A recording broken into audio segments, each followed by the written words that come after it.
This is behind the cosplay skits. Divine Infrared Cosplay, down with 4 kids.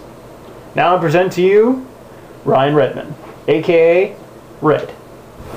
So Mr. Redmond, why don't you tell us about the beginning? What gave you this fantastical idea of sorts, into this odyssey that unfold in front of the camera? Well, it all started with, there's a lot of things in anime that people take for granted, like my thing that I like doing is when I cosplay, I like picking a very obscure character that everyone knows but you never see. And something that popped into my head is that everyone knows about 4 kids but you never see anything about them. I've seen one skit that made fun of 4 kids in my lifetime, which was pretty good. It had Phoenix Wright and everything. You should check it out. Look it up. And I've seen some skits that had a little cameo, like, oh, you just got sent to the 4 kids. Yeah. But, like, it's like untapped potential for gold, you know what I'm saying? Like, why didn't anyone think of it earlier? So I thought to myself, 4 kids, it'd be fun to make fun of them. And dressing up like a complete douchebag would be a nice change of pace from cosplaying angsty pretty boys all the time. Even though you're good at it. It gets boring after like the 10th same person. But I digress. So, this skit has been, I've been working on the skit for a good, this skit's been in development for at least 2 years, I'd say. I thought up a general idea, which was pretty much, like, the end result of our skit was 2 parts. There was the first half, which was originally just going to be the entire skit, and then there's the second half, which I added in my 2nd year of development. So, the first year was pretty much just going to be 4 kids screwing up a bunch of crap, and then kind of at the last minute coming in and doing his thing. But I expanded upon it, gave my 4 kids guy some character development, which is an anime must. Every bad guy in every anime has to have character development, especially in nowadays anime. Like, they're assholes up until the very end, and then they get a flashback. It's like, oh, they're just misunderstood. So I did that with 4 kids, sort of. Not really. He was still a douche, but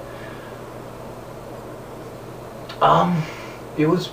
I came up with the general idea pretty much, and then once I actually got around to it, I'm a pretty lazy person, and I made me a script. I was pretty much picking out characters we cosplay, and Yu-Gi-Oh was pretty much the most popular thing at the time. So I thought, hey, my friends cosplay Yu-Gi-Oh, they love it. They love making fun of this. So I just put all the pieces together pretty much. I sent out scripts to see if everyone was on board for it. Everyone was pretty positive. I'd say the most feedback I got was from my 2 big guy pals. That didn't come out right. I want to say, whatever, they're my friends. Anyways, Mr. Ashton Rudel and Mr. Ryan Levy. And I think during this part is where, is where I can come in and start talking about how I got involved with this skit. This skit goes back to, as Red said, it's like it was always his idea. But as I got to know Red, he started telling me about this skit. And once he sent me a script, after I read it, my first response was, do you mind if I go in and edit and add some stuff to this? Because this is really good, but I think you can make it better. Yeah, and I was all for that. I'm really good with criticism, and any feedback I can get to make something better, I strongly encourage. So, yeah. So then, you know, Ash came along and was like, a couple of changes here and there, and for the most part, I'd say pretty much every edit he made you made it that much better, pretty much. And time for Levy to say something. I've got nothing. Okay. I didn't come in and play a major role until way later in development. So, it's probably, we're what, still 5 months from the con? By the time I got everything out and going, I'd say about 5 months, yeah. Yeah, it's 5 months from the con, and we've just now established a solid script. And even as it goes on, the script still fluctuates a lot because of stuff that happens that we'll delve into in a second. But for the most part, I kept bugging Red to read the script, get everybody to read the script so we can do a cold read and time it. That didn't come until later. The timing, cold read never happened. Cold read never happened. Yeah. There was a hot read. Yeah, yeah, but pretty much went on Facebook and tagged everybody, which in retrospect I pretty much just should have texted them. But yeah. Yeah. But of the how many people are on my skit? At least 10 7. people. No, that's 9. originally there was 9 to 10. Yeah, originally there was 9 to 10 people, and I invited extra people just so they could come along and give their info, because more criticism there, blah blah blah. So, of the at least 12 people I invited, Mr. Ash, did you come, Levy? Or were you working? I think I was working that day. No. Remember the first one that Yeah, that's what it was. Remember we went to that cosplay thing, that photo shoot with Corey, Aaron, and Kayla and Tora. And remember we wanted them to come back here to go over the script. Yeah, but they were busy, so it was just me, you, and Ryan, and we ended up. That was the very first one. Yeah, it was the very first one. We ended up just going over it, and this is really where I think a lot of the ideas and the realization that, like, I can come up with shit off the top of my head, and it'll make him laugh, and then it makes him laugh, and then it makes me laugh, so it's good. It makes at least 2 out of 3 of us 2 out of 3 laugh, It's it's a good good. thing. And then we started doing the basis for the fight choreography, because by this point I was like, oh, can I be Kaiba so you can be Tabaj, since you put so much character development into him? That was pretty much my original plan, having him as Kaiba, because of the people in our skit, I don't really see any of them doing fight choreography. I was honestly the only one really who could take a punch and throw one back. And aside from that, you are trained in martial arts, so Kaiba hair, that's that's all we're saying, Kaiba hair. But so we started coming up with stupid things like, well, how's he gonna beat him, or da da da da da, or da da da da, and then I was like, what if Kaiba hits him with a Shoryuken? And we're like, that's outrageous. Then we did it, and it's like, that's brilliant. I put it in the uppercut, but the idea of a Shoryuken just never popped in my head, and I found a sound clip for Shoryuken, and I put it in there, and I was like, oh crap, this is awesome. But, you know, actually, going back a bit, after that photo shoot we were talking about with Aaron and all of them, was when we first started doing recordings. Yeah, that's right. That's when we first did voices, and this entire cast of ends up 8 characters is all voiced by The 3 of us. the 3 of us. Literally. Yeah. Everyone. Yeah, pretty much. And you want to go ahead and say who we voiced right now? Yeah. Since we're on subject. Yeah, might as well. Everybody want to say who they voiced, or you want me to like just like put my hand over your head and say da da da voice da da da? No, we'll just do it. I played this guy. I don't have a name, but you hear me a lot. And by a lot, we mean 2 lines of dialogue and a bunch of crowd noises. But yes. Pretty much. Yeah. Yes, one of the fun things was the mass crowd effect, where we just kept coming up with really dumb things for these suits to say, like, I like Shaman King. I don't, that not being in there, but A 401k. 401k. But they're so subtle, you have to listen to it. Yeah, it's the one that really gets in the scene is, which I'll probably hit on later during the commentary, but is the You really know who that is. And Red played the star of the picture, But pretty much.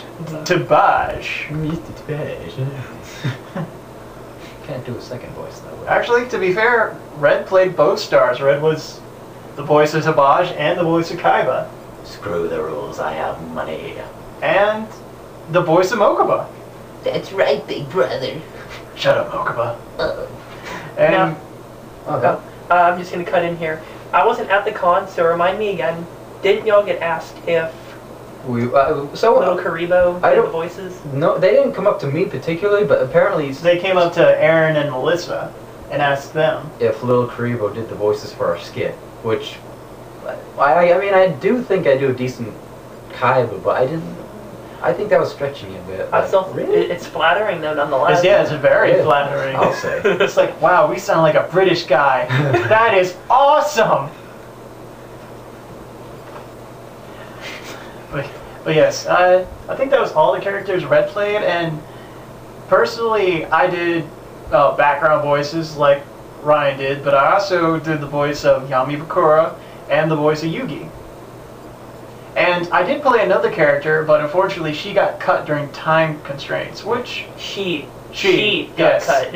it was, we were going to have a friend be a secretary. Or, no, we weren't even going to have anybody play It her. was just good that we were gonna have a secretary over the loudspeaker, just like in the other room on the clicky thingy. I'm talking to Mr. Tabaj, like, you know, like. Yes, sir, Mr. Teabag. Exactly. Yeah, I made her sound like the nanny from The Nanny. Fran. I don't know why. It just fits because none of us could really do a girl voice, and I was the only one I could do well. Unless we did like a Yu-Gi-Oh! Abridged tale, like, oh, friendship. Yeah, we weren't going there. Not so much. But yeah, that's how the voice cast work. And on voices again, we were really complimented on our audio. Yeah. Which is why you pre-record. Yeah. There's that too, but like some of these really, really good professional, I guess you call them professional? People have done skits, because Like we haven't said it. This was our first skit. Their first skit. My second skit to be in, but my first to create and put together. It was my first one to be in. But what Red used to do all these recordings was Auto Garage, It was Garage Band, GarageBand, and a Rock Band mic. and a Rock Band mic connected to a Mac.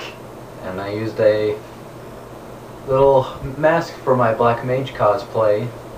Yep. So we talked like Like this. So that no wind would get on the mic.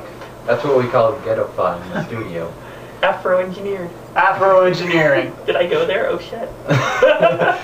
It's okay, this is the internet. No one cares. If they do, they'll just flag us.